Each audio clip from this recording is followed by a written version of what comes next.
থেকে যে উপস্থিত হতে পেরেছি, এটা অত্যন্ত একটা গুরুত্বপূর্ণ মাস।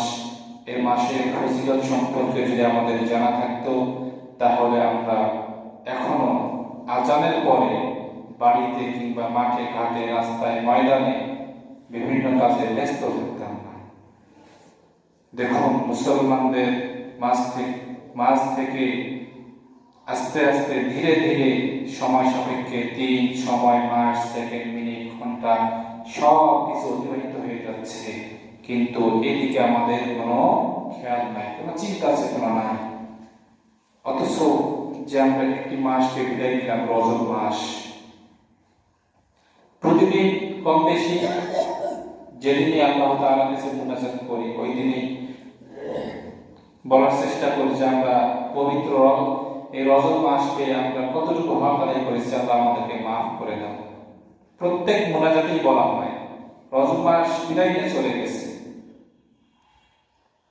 পৃথিবীতে কোনো সন্তানের, কোনো পিতার সামনে যদি কোনো সন্তানের বিদায় দিতে হয়, ওই সন্তানের পিতা যেমন কাকুতি মিনতি কান্নাকাটি করে, আল্লাহ তাআলার কাছে মাফ চায়, বলে যে আল্লাহ আমার সন্তানকে তুমি উঠাই নিয়েছো, আমার সন্তানকে তুমি মাফ করে দিও।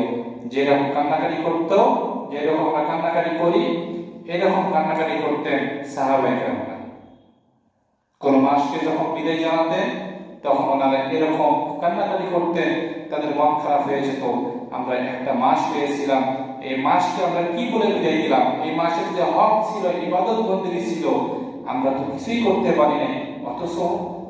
অথচ যে আল্লাহর পয়গম্বর, আল্লাহ তাআলার পয়গম্বর মুসা আলাইহিস সালাতু ওয়াস সালাম, হযরত ওমর ফারুক রাদিয়াল্লাহু তাআলা আনহু, হযরত ঈসা আলাইহিস সালাতু ওয়াস সালাম, ইনারা যে আল্লাহ তাআলার পয়গম্বর ছিলেন, এটার মধ্যে কোনো সন্দেহ নাই।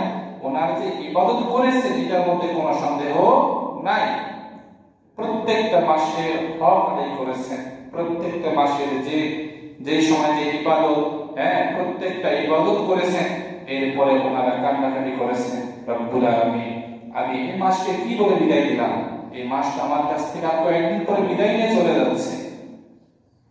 আমাদের সন্তান মারা গেলে কিংবা একান্ত আপনজনরা মারা গেলে আমরা যেরকম কান্নাকাটি করি, ঠিক তদ্রূপ এই কোন মাসকে আরবি 12টি মাসেই উত্তম বলা হয়েছে।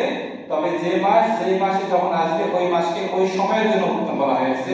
তবে যখন যে মাস আমাদের মাস থেকে বিদায় দিবে, আমাদের উচিত ওইরকম ভাবে কান্নাকাটি করে আল্লাহ তাআলার কাছে বিদায় দেওয়া, আল্লাহ তাআলার কাছে মাফ চাওয়া। কথা বলে ঠিক কি?